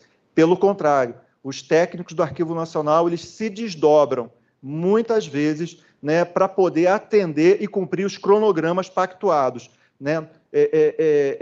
A equipe é muito esforçada, embora sejamos poucos, para atender a todo o Poder Executivo Federal. Então, a gente busca otimizar os recursos que nós temos, para que possamos atender os senhores e as senhoras com eficiência e a eficácia necessária. Então, estão aqui as etapas, vocês depois podem, o painel é público, vocês podem navegar, clicar, ele é interativo, conforme a Adriana já pontuou, vocês podem ver quem está no pedido de orientação, né, na análise de orientação inicial, quem já está, a segunda coluna ali, quem está elaborando o seu código de classificação, está na etapa de elaboração do código. Mais abaixo, na terceira linha, quem está elaborando a tabela, porque nós trabalhamos de forma organizada. Primeiro a gente elabora o código, depois a gente elabora a tabela. Nós também temos ali, mais abaixo, quem está em aprovação, né? Nós temos, ali ele está desatualizado, porque estava em aprovação pelo Arquivo Nacional 6, mas a Petrobras, né? Isso aqui foi um print, tá? Eu vou mostrar para vocês rapidamente ali quantos já foram elaborados. Então, quem está... passou por todo o processo, a equipe falou, olha, o código de classificação e a tabela de temporalidade atende aos requisitos técnicos e legais e pode ser utilizado pelo órgão. Nós fazemos um parecer, enviamos para a direção-geral e a diretora vai aprovar esse instrumento para uso. E, por fim, nós temos ali também aqueles que estão atualizando os seus instrumentos, porque não basta só ter o código e a tabela aprovado. Muitas vezes o órgão fala para a gente assim, olha, já estou usando há 5 anos, preciso melhorar esse instrumento, acrescentar esse descritor. Ao longo do prazo, a minha instituição, ela adquiriu essa competência, foi delegada. Então, no próprio uso do instrumento, na dinâmica da administração pública, se faz necessário promover ajustes, porque nós sempre falamos que o código de classificação e a tabela de temporalidade é como uma fotografia. Ele captura aquele momento e congela aquele momento, mas a administração pública ela é dinâmica, ela é viva,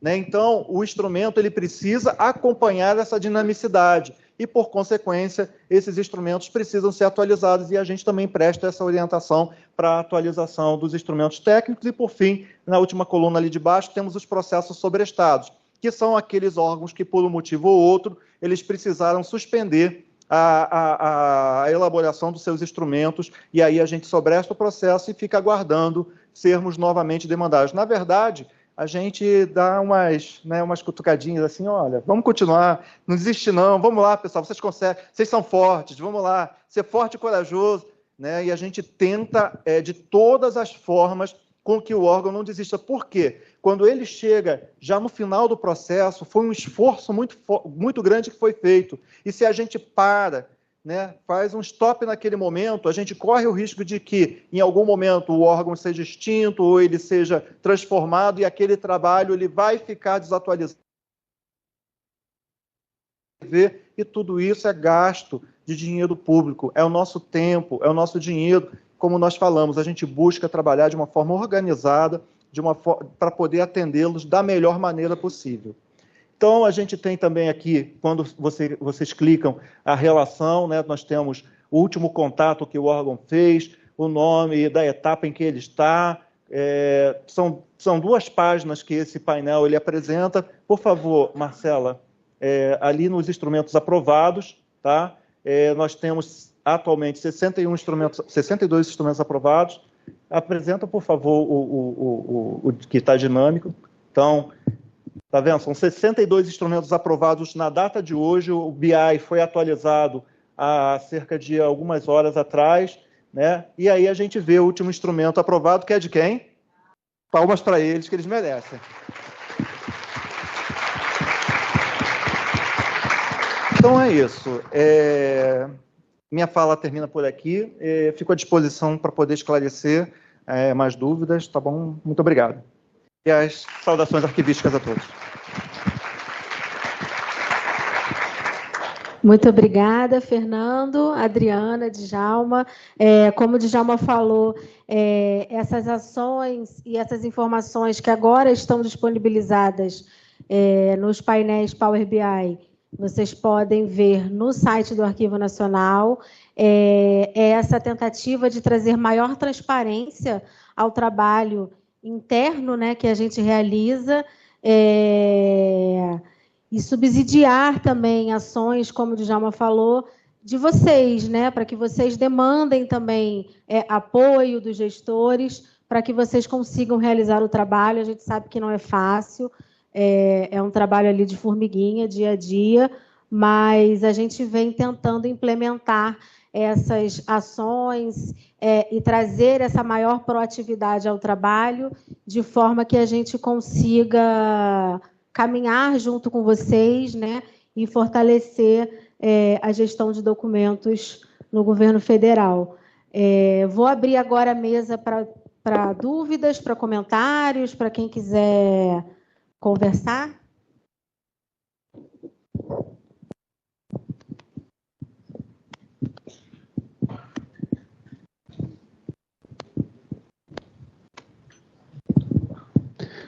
Boa tarde, capitão Lenilson, né, chefe da divisão de documentação do Centro de Documentação da Aeronáutica. Primeiramente, parabenizar, né, o trabalho dos senhores e senhoras aí. Nós utilizamos o SOT e estava até conversando ontem que esse SOT economiza várias idas nossas lá no centro da cidade para poder tirar dúvida, mas eu vou pedir uma orientação técnica com relação à orientação técnica. Nós somos mais de 200 organizações militares e uma das coisas que eu percebi lá no centro de documentação é que havia algumas pessoas utilizando senha para acessar o SOT. Então eu falei, não, peraí, deixa eu centralizar aqui comigo, né? E ao mesmo tempo eu estou pensando se alguma organização quiser também ter acesso ao SOT, isso vai causar uma certa confusão, porque se as organizações interagirem diretamente com o SOT, vai sobrecarregar, de repente, com informações iguais, né? Dúvidas iguais. Então, lá nós centralizamos no SENDOC qualquer dúvida que as organizações tenham, né? Passar para a gente e a gente filtrar e mandar para o SOT responder e a gente devolver. Eu gostaria de saber se essa é uma boa prática, né? Nossa, lá, que a gente está fazendo. E a outra é com relação a nós não ficarmos, né, tristes quando nós vemos lá no vermelhinho 13,9% das organizações, foi o que o Djalma falou, assim como a gente faz lá nas nossas visitas de assessoramento técnico às OMs, que a gente fala, esse é o momento de vocês falarem o que vocês estão precisando.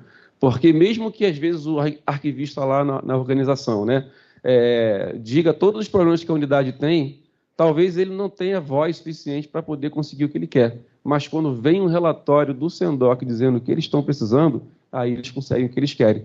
Então, isso para a gente vai ser muito bom, porque mostrar, ó, estamos no vermelho aqui, mas a saída é essa, e nós vamos chegar lá juntos. Então, seria esse o meu comentário com relação a não ficarmos, né, desanimados, mas, pelo contrário, motivarmos para poder subir na próxima avaliação essa porcentagem aí. E saber se essa ideia de centralizar no órgão central, né, o SOT é uma boa prática aí para vocês responderem. Obrigado. Obrigada pela pergunta. A gente amanhã até vai fazer uma apresentação específica do SOT, mas é interessante você trazer essa questão, porque isso realmente reflete nos quantitativos ali, né? Isso, do ponto de vista do Arquivo Nacional, nós pretendemos alcançar o maior número de pessoas, né? Mas, eventualmente, por alguma questão de política interna, pode ser que isso seja centralizado. O nosso objetivo, óbvio, é que haja uma maior disseminação do conhecimento da informação. Vocês precisariam, obviamente, de um excelente controle para tratar essas demandas internamente. Porventura, de repente, algumas vocês conseguissem até sanar entre vocês mesmos. E o que não fosse sanado, subir. Mas, por outro lado, quando há uma troca desde a ponta, às vezes quem está ali no fazer, ela vai te dar um maior detalhamento do contexto e que o Arquivo Nacional possa contribuir, às vezes, naquele mínimo que é apresentado pelo técnico em si, de quem é que está ali realmente com a questão sendo tratada. Então, assim, é caso a caso. Nós, enquanto Arquivo Nacional, que oferecemos o serviço, inclusive eu vou falar amanhã, a gente procurou descentralizar e alcançar o maior número de órgãos da administração pública federal, porque um dos ganhos com o novo SOT que vamos apresentar é exatamente a desvinculação do SIG-SIGA, que é o sistema, né, do SIGA, uma vez que o serviço de orientação técnica ele é prestado pelo Arquivo Nacional para todo o Poder Executivo Federal. Então, não somente os integrantes do SIGA, mas a todos. Então, para a gente, o objetivo é alcançar o maior número de pessoas, de servidores, mas é uma questão interna mesmo, vocês precisam ficar à vontade para ver como vocês tratam isso. De repente, vocês provocar, né, num nível mais alto provoca, mas convida aquele técnico a participar também da orientação, eventualmente numa reunião, para contribuir, trazer o detalhamento da demanda, é uma solução também, tá?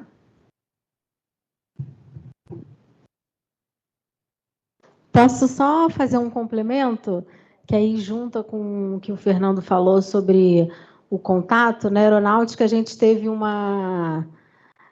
gapzinho, foi uma saída, acho que uma servidora ficou de licença, e aí a gente tinha ela como contato da CEPAD, porque atualmente, com relação ao monitoramento da eliminação, que amanhã eu vou falar, a gente demanda o SOT de vocês, né? Não somente aguardando vocês enviarem o SOT, a gente tem aberto a orientação para demandar possíveis listagens de eliminação e etc. E aí agora a gente tem centralizado tudo no Lenilson, né?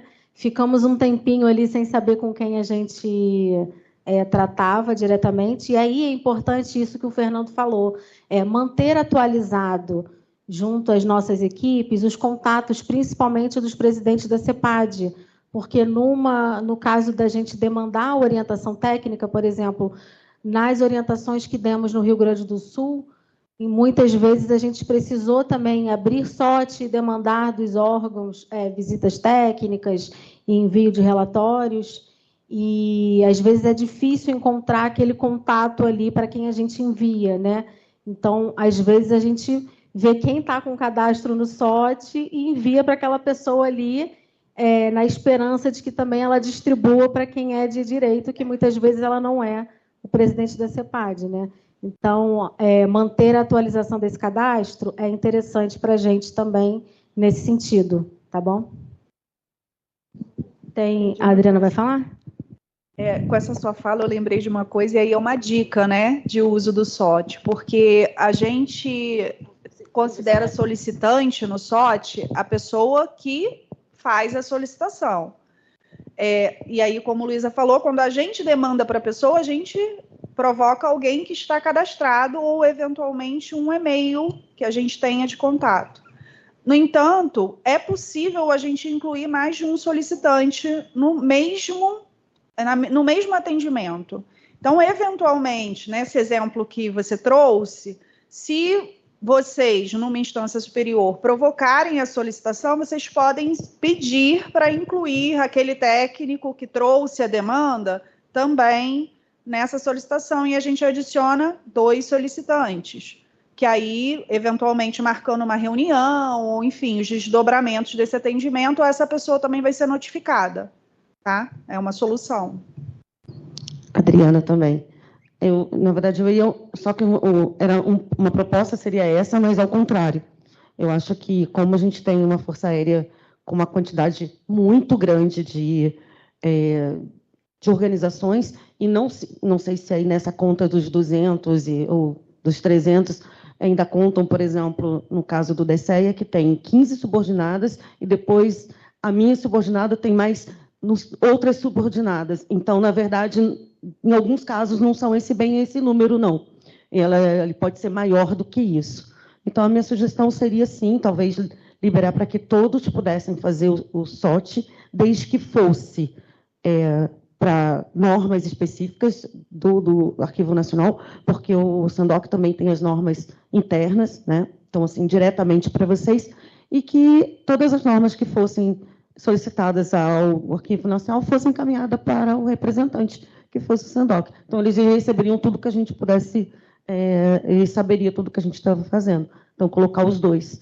Sempre a todos que fossem, né, os demais, dar na hierarquia, digamos, por e-mail ou a resposta para o órgão que é o representante no CONARC. Isso também poderia acontecer. Você falou o inverso, né? A solução seria essa. Capitão, não briga comigo. Gente, eu não vou ser presa, não. A intenção não é criar problemas, mas resolver eles, né? Sempre essa é a melhor opção.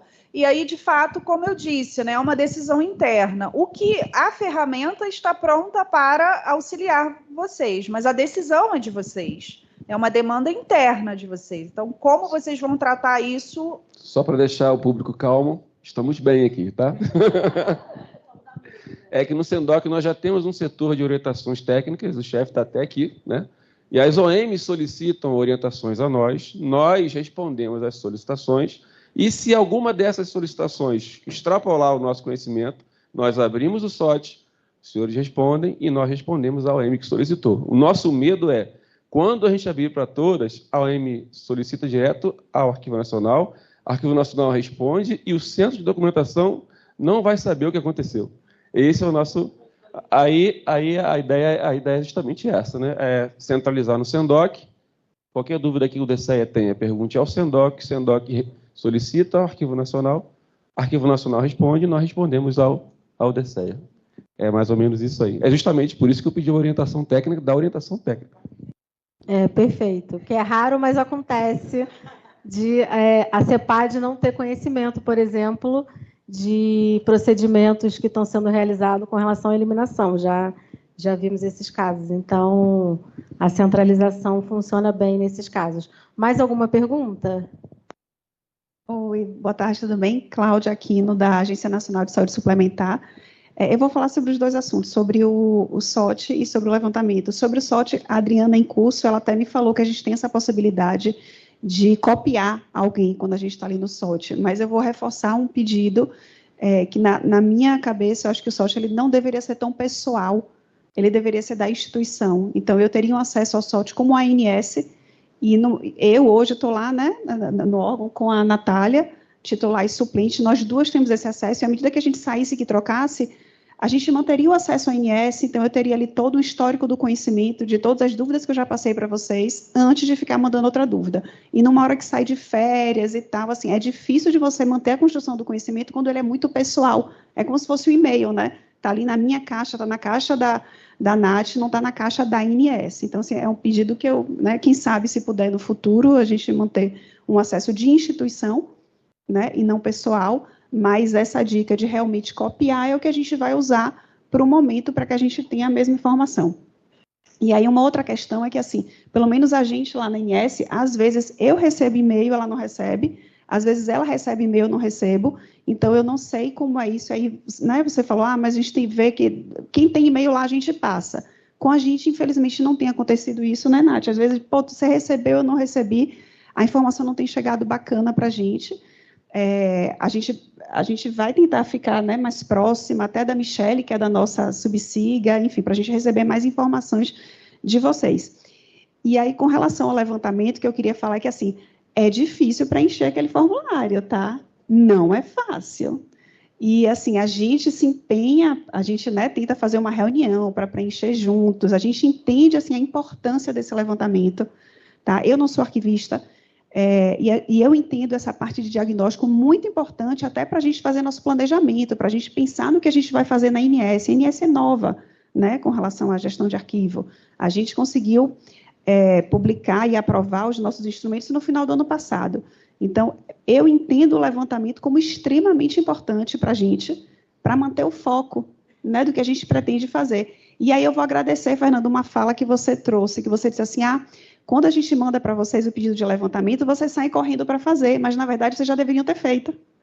E, assim, me abriu o mundo, né, essa sua fala, porque eu vou usar o levantamento, eu vou usar esse formulário que vocês fazem como uma metodologia de monitoramento realmente para a gente.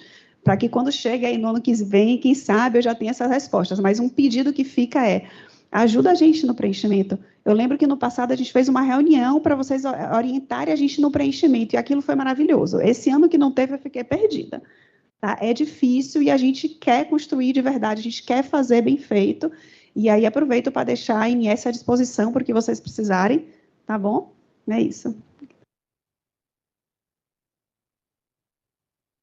Bom, boa tarde, obrigado pelos comentários.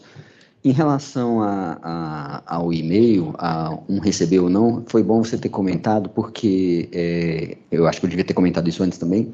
Tem acontecido, eu não sei se por causa de cyberataques, por muitas outras questões, quando a gente dispara, tem acontecido quando a gente dispara os formulários agora, e a gente dispara quase 400 pessoas, porque são titulares e suplentes, exatamente para garantir que todo mundo receba, e eu acho que as TIs aí dos órgãos estão identificando como se fosse spam, como se fosse algum tipo de ataque, e está bloqueando. Então, acontece muito de as pessoas falam, não recebi, aí eu tento, mando para o titular, mando para o suplente, não recebi. Então, a gente até está adotando vários mecanismos aí dentro do nosso gerenciamento de riscos. Então, o que acontece? A gente estamos divulgando primeiro. A gente divulga antes, na página do Arquivo Nacional, divulgamos na reunião da Comissão de Coordenação do SIGA, mandamos lá no grupo de WhatsApp da Comissão de Coordenação, aí a gente dispara pelo próprio formulário do Forms lá, e aí nem sempre todo mundo recebe. Aí depois a gente pega os e-mails e dispara e-mails diretamente pelo próprio Outlook. E mesmo assim ainda nem todo mundo recebe. Então, hoje de manhã, por exemplo, veio uma sugestão, não, vocês deviam encaminhar o ofício também.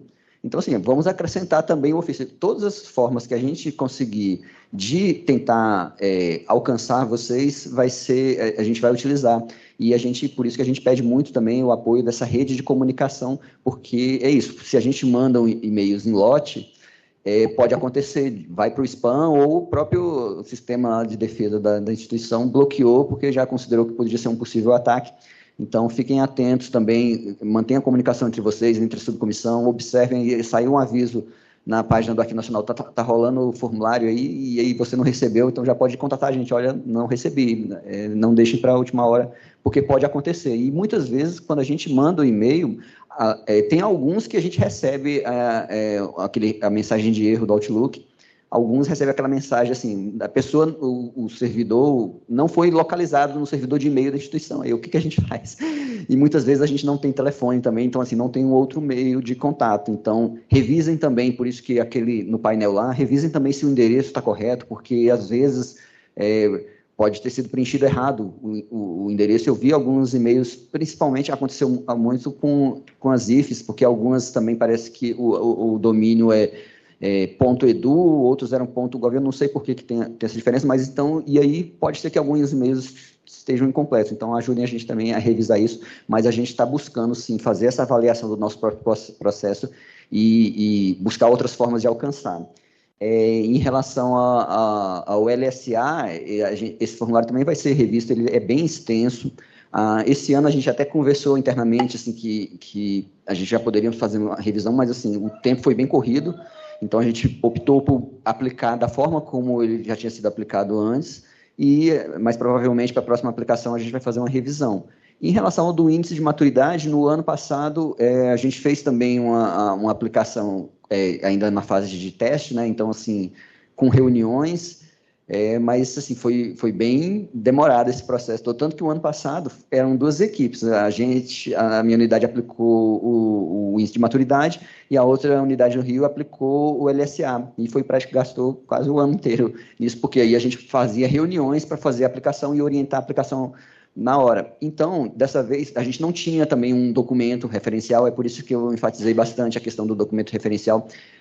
ler, se apropriar desse documento para que, de repente, vocês esclareçam as dúvidas antes de chegar no formulário. E, inclusive, agora mesmo, agora que a gente não está em fase nenhuma de aplicação de formulário, já baixem lá o documento, leiam, se tiver alguma dúvida, manda as dúvidas, porque aí a gente já pode esclarecer antes de começar o processo de preenchimento. E aí, eu até esqueci de comentar, eu falei do guia de evidências, o guia de evidências ele é um anexo desse documento referencial, e foi atualizado essa semana, e hoje já está lá no site. Então, se você baixar, se alguém baixou a versão anterior, então já digo, baixe hoje de novo, porque aí hoje já está lá com esse guia de evidências para poder orientar em relação a qual é essa documentação. E aí é claro que, surgindo dúvidas, vocês ainda podem contatar a gente também, e a gente está sempre abertos aqui para atender vocês. Tem vezes que é mais corrida, a gente demora um pouco mais, como eu mencionei, chegou já alguns sortes, eu ainda não consegui responder, mas a gente está se esforçando para garantir que vocês tenham a melhor informação e no tempo hábil.